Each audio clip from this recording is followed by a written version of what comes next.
네가 어쩌다가 이렇게 됐냐는 거죠. 자, 이 그림이 어디서 왔느냐는 거예요. 어디서 왔느냐? 바로 여기서 온 것입니다. 여러분, 미켈란젤로가 그린 최후의 심판 부분인데요. 성 바톨로메오가 자신의 시신을 들고 서 있는 장면입니다. 이 사람은 이 칼로 이 피부를 껍데기를 벗겨서 죽임을 당했는데요. 그래서 보십시오. 피부 껍데기만 들고 있죠. 자기 자신의 모습이에요. 미켈란젤로 자기 모습입니다. 사실은. 자, 왜 카라바조가 이렇게 그랬을까요? 내가 저 양반을 한번 능가해봐야 되겠다. 여러분, 여러분의 삶을 보고요. 여러분의 삶의 족적을 보고요. 여러분의 직장에서의 과업을 보고요. 여러분의 자녀들이, 여러분의 후배들이, 여러분의 동료들이, 여러분의 후손들이 내가 저분을 능가해봐야 되겠다. 그런 삶이 바로 창조적인 삶이라는 것입니다. 그것이 바로 인문학이 추구하는 마지막 아름다운 삶의 궁극적인 모습이라는 것이 바로 미켈란젤로의 모습이었다는 것입니다. 그 비밀이 무엇이냐는 거예요. 미켈란젤로는요, 인생의 유한함을 알았습니다. 미켈란젤로가 어떻게 이런 놀라운 작품을 하게 되었느냐? 그는 인생이 유한하다는 것을 알았다는 것이죠. 우리 모두는 죽게 될 운명이라는 것을 알았다는 것입니다. 누구에게나 마지막 나팔 소리가 들려오게 되어 있습니다. 그의 마지막 작품 중에 하나인 최후의 심판을 보십시오.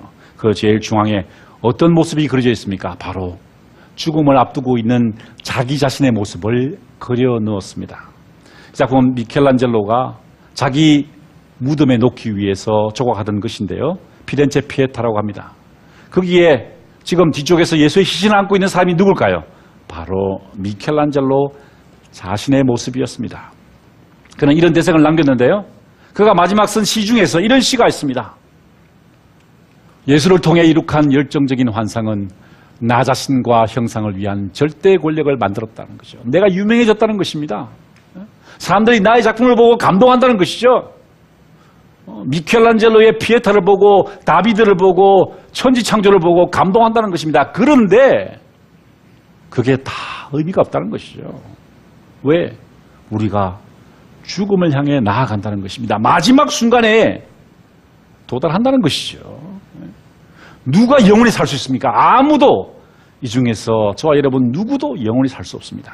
죽음 앞에서는 이거 다 무의미하다는 것이죠. 내가 무엇을 잃을지도 모른다는 그 두려움에서 벗어날 수 있는 최선의 길은 결국 내가 죽게 될 운명이라는 것입니다. 그것만 남게 된다는 거죠.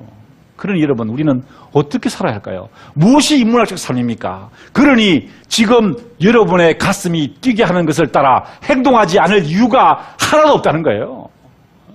우리 가슴 뛰는 일을 하자는 겁니다. 그게 우리에게 주어진 삶이고 그것이 오늘의 우리에게 주어진 의미라는 것이죠. 제가 작년 겨울에 정교수가 되었어. 너무 기분이 좋은 거예요. 테니어를 받는다는 것은 종신고용입니다. 공부가 더 잘 되는 거예요. 남들은 뭐 테니어 정교수 되면 공부 안 한다고 그러냐? 공부가 더 잘 돼요. 그래서 밤에 밤새도록 공부를 하고 있었어요. 책을 쓰고 있었는데 그날따라 바람이 불었어요. 바람이 부는데 저 연세대학교 교정에 나무가 많아요. 특히 제가 있는 연구실 옆에 나무 바람 소리가 근데 조금 하니까 11시쯤 됐어요. 똑똑똑똑똑 소리 들리는 거예요. 이게 무슨 소리일까? 제가 나가봤어요. 나가봤더니 바람이 부니까 가을이 돼가지고요. 도토리가 떨어지는 거예요. 도토리가 똑똑똑똑똑똑똑 떨어지는 거예요. 제가 한 개를 주웠습니다. 한 개를 주웠다 가만히 쳐다보다가 불현듯 이런 생각이 들었어요. 아, 그렇구나. 이제 이 도토리 10개 떨어지면 나도 이 학교를 떠나야 되는구나.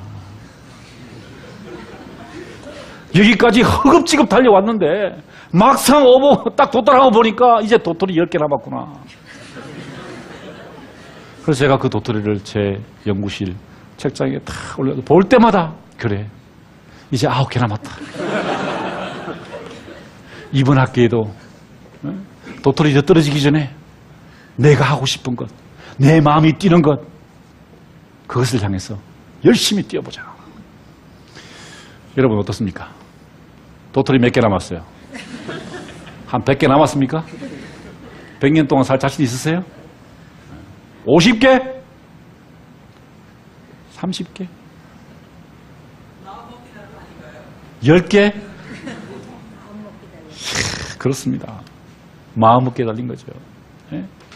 정말 그 도토리 한 개 한 개의 의미가 있다는 거죠. 바람이 불 때 떨어지는 도토리 한 개 한 개의 의미가 있다는 겁니다. 이 순간 내 가슴 뛰는 것, 그것을 향해 달려가는 삶, 그것이 인문학적 삶이라는 것입니다. 자, 인문학이란 무엇입니까? 인간의 그 변하지 않는 가치를 성찰하고요. 먼저 성찰하고 그 다음에 그 가치의 본질을 탁월함의 축으로 실천하는 것입니다. 여러분, 인문학은 아는 것이 아닙니다.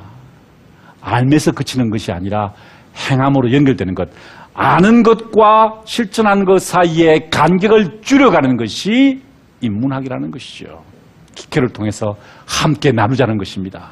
기술과 노동과 재능을 함께 나눌 때 우리 사회가 지속 가능하다는 것이죠. 그리고 마지막으로 미켈란젤로처럼 주어진 삶에 최선을 다함으로써, 아니 내가 마지막을 향해 간다는 것을 늘 기억하고 주어진 순간순간마다 최선을 다하는 삶을 삶으로써 후대 사람들에게 모범이 되고 한 시대의 기준점이 되는 삶을 사는 것이 live creatively and die gracefully, 창조적으로 살고 그리고 아름답게 죽는 방식이고, 그것이 바로 인문학의 방식이라는 것입니다. 이것으로 두 번째 제 강의를 모두 마치겠습니다. 감사합니다.